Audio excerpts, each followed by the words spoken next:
So now we're going to go through the process of showing you how to functionalize the art, right? Why we do what we do. So one of the things that in Kali is we have a lot of drills, okay? And like I told you before, I grew up in a reality-based martial arts system prior to learning Kali, all right? And my understanding of it is that drills are there to help you learn certain combat aspects, to help you pull those out and put you in a reality-based realm, okay? So when we do these knife tapping drills, these are there to help you develop a sense of sensitivity, of range, of understanding why you're picking certain targets, okay? It is not going to look like that in real life. But what it does give you is it gives you some contrast to your technique when you spar so that you can go back to your drills, refine what you already know, and maybe learn something a little new to bring into the ring, all right? So we're just going to show you a quick review, okay? So let's say it's just blade on empty hand. Here's where we were at, right? So we had our clears, right, left, with a clear, over, okay, and in, all right? So when we look at this, there's two parts to every drill. There's a feeder and a receiver, okay? As a feeder, I am in the process of being an attacker. Now, there is no reason whatsoever that I should be able to pull back like this and go, here you go, and feed him the blade, because it will give him a reaction, all right? So what we're doing is we are psychologically programming somebody to bait, all right? If Charles is going to block my blade coming in, right? Look at that. I pulled it back. I actually purposefully show the flat of the blade to get his mind to start to attract to that blade. This thing is going to be like a lightsaber. This thing's going to be like, hey, look at this, right? That's what I want. Because if I do this and he starts going after the blade, then I'm just going to find a way to start to play him into my game. He's walking into my spider web, right? So that's what I want. Realistically, though, if I wanted to strike him, I would just find the fastest line in. Because a straight line is always going to be the fastest point or fastest direction between 2 points, okay? If I want the low line, I won't do this, okay? If I do that, I want to respond. Bang. See how I can play off his natural responses when I'm, actually working the technique, right? If I really want the low line shot, I'll just get the low line shot, okay? So I'm going to come in with a shot, and he's going to block it.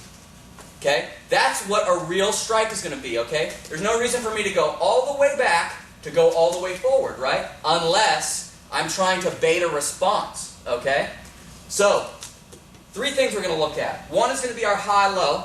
2 is going to be our baiting, okay? And 3 is going to be our reactionary line, okay? Or the fastest way in. So Charles grabs his blade. These are blades that are used for blade sport, which is part of our FCS competitions, okay? So where this works is like this, okay? If we're in a good stance, like we talked about before, my knife is going to be out, my lead leg is going to be out for distance, right? Okay? When you see reverse grip a lot of the time, that's not going to be as advantageous in certain respects. Because if he's reverse grip and I'm forward grip, he's got longer arms than me, by the way. Look, I can hit him in the head and he can't hit me. Okay? Now he flips that thing over and look at the reach he's got, right? Look at that. He can plow right through my head. Okay? So you have to have a lot of dexterity and be able to dance real well on the battlefield if you're going to be using this for long range. This is great for inside, right up on somebody. It's excellent. It's more maneuverable, more secure, I personally feel, for in close quarters, okay? So when we're here, what happens is a lot of the time is this, okay? The safest place for you to cut is the hand, like we talked about. This is dangerous, all right? For him to come in and try to stab me in the stomach, he has to put himself in harm's way, okay? We call that a double kill. All right? Largo range or largo mono means that the only thing he can hit is my hand or my leg. Okay? So the way this is played is as he comes in for a shot, I try to pull my shot out of the way, just like that. See that? Now, if he was to actually get the first cut, my reaction is going to go high, and then the low line comes in.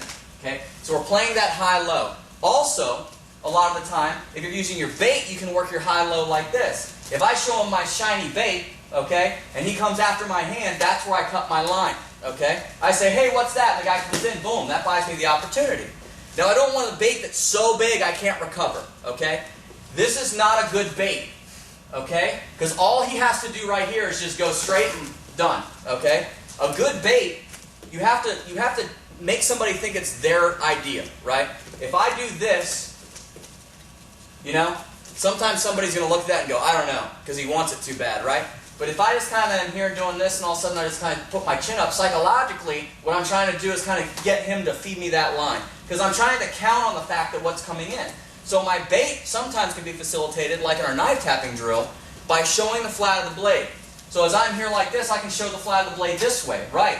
And if I do this, where's his target? It's there. If I do this, where's his target? There. If I do this and show the flat of the blade this way, it makes him want to bait that way, right?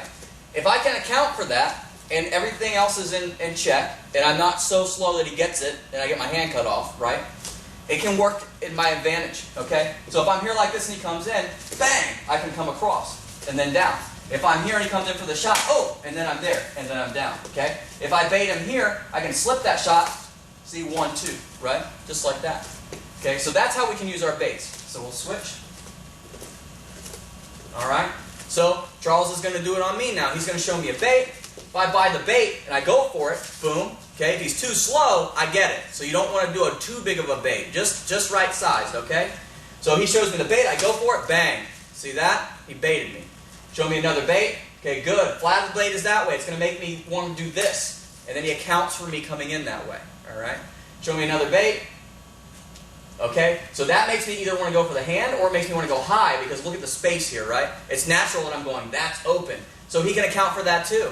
Maybe I go for the hand. If I don't and I decide to shoot straight, boom, there it is. Okay? That's how we use the psychological aspect of this drill.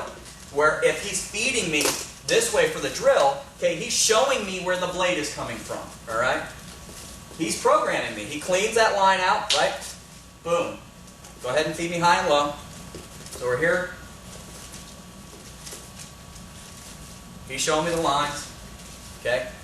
I'm in there reacting. If he came in again with the blade in the same way, I would go, there it is, right? I'm looking at it. But what a good knife fighter is going to do is they're going to feed me that line, and when I go, oh, there it is, he's going to cut me low, right? He's trying to get me to play his game. He's trying to get me to overextend and then take advantage of my structure, okay? So that's how we use the offensive aspect of that drill in sparring, one of the many ways, all right?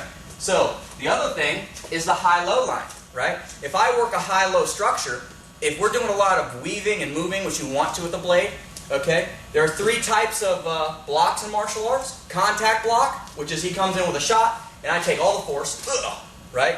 It's the least tactical, but the easiest to perform is to stop something. He throws a punch at me, right? And I go bang, and I just block it, just bone on bone, right? We have redirection.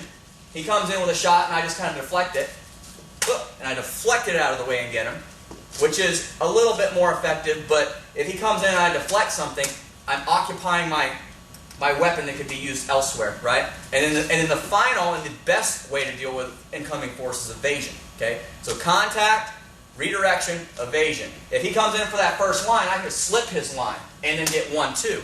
If I stop it, he comes in, I just go boom, and I just stop the blade on blade, my weapon is occupied, okay? Easy to do with a longer weapon and with boxing and empty hand, right? Not as effective. Or he comes in and I just deflect it, and then I can go. But for every time I did that, if I just slipped his shot, I could be doing something else, right? So oftentimes, he comes in for a high line, and I slip back this way. But once I kick my head back, my low line is open, so he can work that high and arc it low. Same thing low. If he comes in low, I can move my legs out of the way, and look what that does with my face. Boom, right? Okay, so we can play off of those reflexes. If I'm here and I feed Charles that high line, he leans back, good. See that? I can also work, boom, see that? There's the baiting, all right? I'm getting him to try to play that game. The answer to baiting is to not get involved in it. It's to understand your range and what the person's capable of. Charles is perfectly capable right now hitting me where he is at right now, okay? He is not right now. He is going to have to do some kind of a momentum. So if he's baiting me with his blade, I don't care, because that's not my range. That's none of my business. That's outside of my bubble, right? Okay? But if he takes a step forward, now it's my business, okay? Now I have to do something, right? So that could be a legitimate bait. But look at his structure. Look at how open he is, right? So I can actually get him before he can get me, right?